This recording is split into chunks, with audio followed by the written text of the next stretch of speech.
ఫ్యూచర్లో కూడా రాష్ట్రం అటువైపున హైదరాబాద్ పెరుగుతూ ఉంటుంది, అటువైపున బెంగళూరు పెరుగుతూ ఉంటుంది, అటువైపున చెన్నై పెరుగుతూ ఉంటుంది. కానీ మన రాష్ట్రం మాత్రం ఫ్యూచర్లో కూడా పెరగనివ్వకుండా చంద్రబాబు నాయుడు రాష్ట్రం మీద కుట్ర చేస్తూ ఉన్నాడు తన స్కాముల కోసం.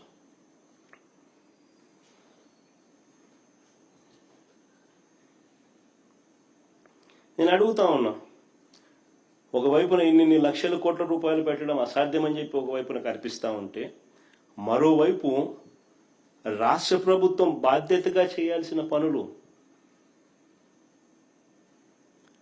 ప్రజలకు చేయాల్సిన మంచి, ఇవన్నీ కూడా ఆగిపోతా ఉన్న పరిస్థితులు.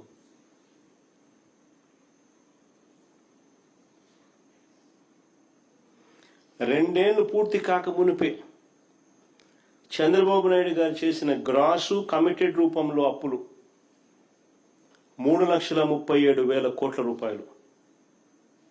ఈరోజు అప్పు చేస్తే తప్ప జీతాలు కూడా ఇవ్వలేని పరిస్థితి.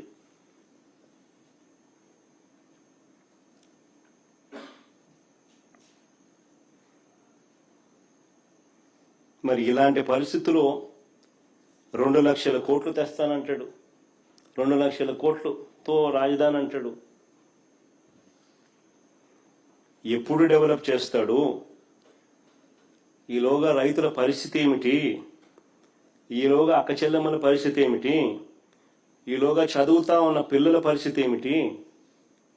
ఈలోగా నాడు నేడు పనుల పరిస్థితి ఏమిటి? శిథిలమవుతా ఉన్న స్కూళ్ళు, హాస్పిటల్లో పరిస్థితి ఏమిటి? ఆరోగ్యశ్రీ పరిస్థితి ఏమిటి? ఉద్యోగస్తులకు ఇవ్వాల్సిన 36,000 కోట్ల రూపాయలు బకాయిల పరిస్థితి ఏమిటి?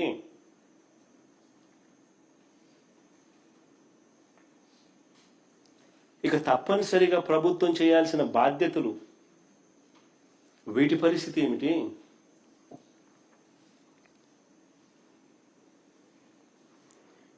ఒకవేళ పెట్టాలని అయినా చంద్రబాబు నాయుడు గారు రెట్టమట్టంతో అడుగులు ముందుకు వేస్తే, ఇలా పెట్టుకుంటూ పోతే రాష్ట్రం ఏం కావాలి? రాష్ట్ర ప్రజలు ఏం కావాలి? వీళ్ళ సంక్షేమము, అభివృద్ధి ఏం కావాలి? రాష్ట్రానికి సంబంధించిన మిగిలిన బాధ్యతల పరిస్థితి ఏమిటి? మిగతా ప్రాంతాలు ఏం కావాలి?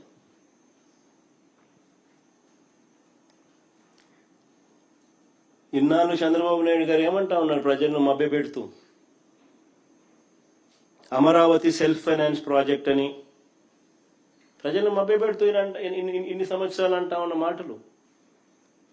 అమరావతి సెల్ఫ్ ఫైనాన్స్ ప్రాజెక్ట్ అని రాష్ట్రంలోని ప్రజలందరినీ కూడా చంద్రబాబు నాయుడు గారు ఇన్ని సంవత్సరాలు మభ్యపెడుతూ వచ్చాడు.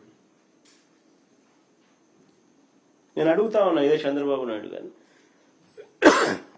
అయ్యా చంద్రబాబు నాయుడు గారు, సెల్ఫ్ ఫైనాన్స్ ప్రాజెక్టే అయితే అమరావతి కోసం ఇప్పటికే కమిటెడ్ గ్రాస్ లోన్లు 47,000 కోట్లు ఎందుకు చేస్తున్నట్లు అని అడుగుతా ఉన్నా. సెల్ఫ్ ఫైనాన్స్ ప్రాజెక్టే అయితే ఆయన కమిటెడ్ గ్రాస్ లోన్స్ 47,000 కోట్లు ఎందుకు చేస్తా ఉన్నట్టు? ఇవి కాకుండా రాష్ట్ర బడ్జెట్ నుంచి కేటాయింపులు ఎందుకు చేస్తా అన్నట్టు? ఈ లోన్లే కాకుండా రాష్ట్ర బడ్జెట్ నుంచి కేటాయింపులు ఎందుకు చేస్తా ఉన్నారు? రాజధాని కోసం తెస్తున్న రుణాలకు రాష్ట్ర ప్రభుత్వం నుంచి గ్యారంటీలు ఎందుకు ఇస్తా ఉన్నారు? ఇదే సెల్ఫ్ ఫైనాన్స్ ప్రాజెక్టే అయితే ఎందుకు రాష్ట్ర ప్రభుత్వం నుంచి రాజధాని కోసం తెస్తున్న రుణాలకు రాష్ట్ర ప్రభుత్వం నుంచి గ్యారంటీలు ఎందుకు ఇస్తున్నట్టు? భూమిని అమ్మి డబ్బు తెస్తానని చెప్పిన వాడివి ఇన్ని 1,000 కోట్ల రూపాయల అప్పులు ప్రభుత్వ ఖజానాపై ఎందుకు భారం మోపుతున్నారని అడుగుతా ఉన్నా.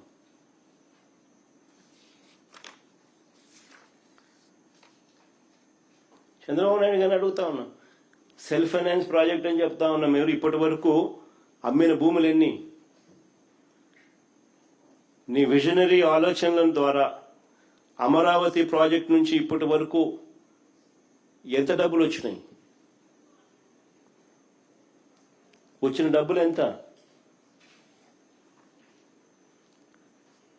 తన స్కాముల కోసం అమరావతి పేరు చెప్పి చంద్రబాబు అప్పులు తెచ్చి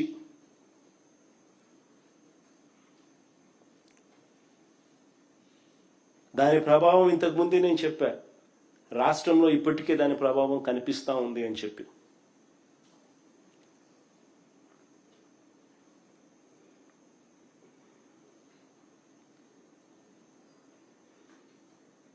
నేను చంద్రబాబు నాయుడు గారికి చెప్తా ఉన్నా, సరే మేము ప్రాక్టికల్గా చేసిన ఆలోచన మీకు నచ్చలా,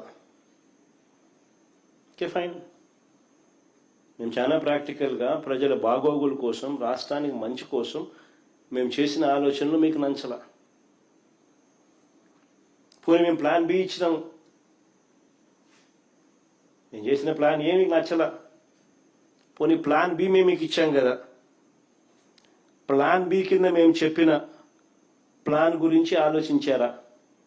అది లేదు.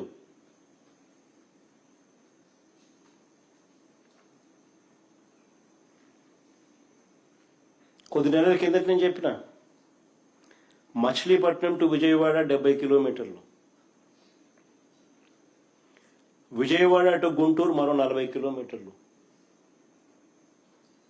మచిలీపట్నంలో మేము కడతా ఉన్న పోర్టు, మా హయాంలో పోర్టుకు శ్రీకారం చుట్టాం, పనులు మొదలు పెట్టాం, పర్మిషన్లు తెచ్చాం, ల్యాండ్ ఇచ్చాం, ల్యాండ్ కొనుగోలు చేసినాం, ఇచ్చినాం, ఫైనాన్షియల్ క్లోజర్ కంప్లీట్ చేసినాం. ఎవరితో ప్రమేయం లేకుండా దానికి డబ్బులు వచ్చేట్టుగా ఏర్పాట్లు చేశాం.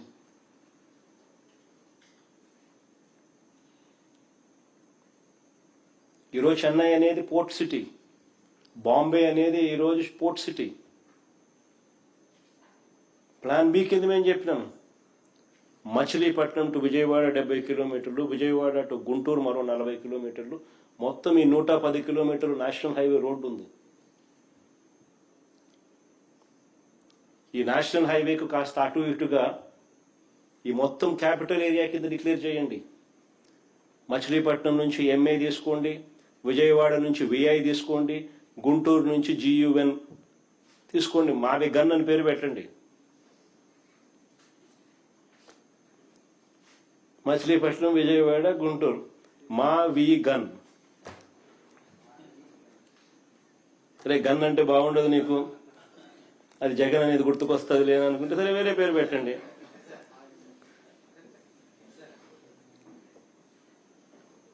మచిలీపట్నం నుంచి ఎంఏ తీసుకోండి, విజయవాడ నుంచి విఐ తీసుకోండి, గుంటూరు నుంచి GUN తీసుకోండి, మా విగన్ అని పెట్టండి. బ్రహ్మాండమైన 110 కిలోమీటర్లో క్యాపిటల్ ఏరియాని డిక్లేర్ చేయండి, కారిడార్ కింద క్యాపిటల్ ఏరియాని. కనీసం ప్లాన్ బి అన్న కనీసం పిక్చర్లోకి వస్తే అట్లీస్ట్ నువ్వు పెట్టే 2 లక్షల కోట్ల రూపాయలు ఈ రాజధాని ప్రాంతంలో అది అయ్యేది కాదు, సచ్చేది కాదు. ఆ 2 లక్షల కోట్లలో 10% పెడితే చాలు.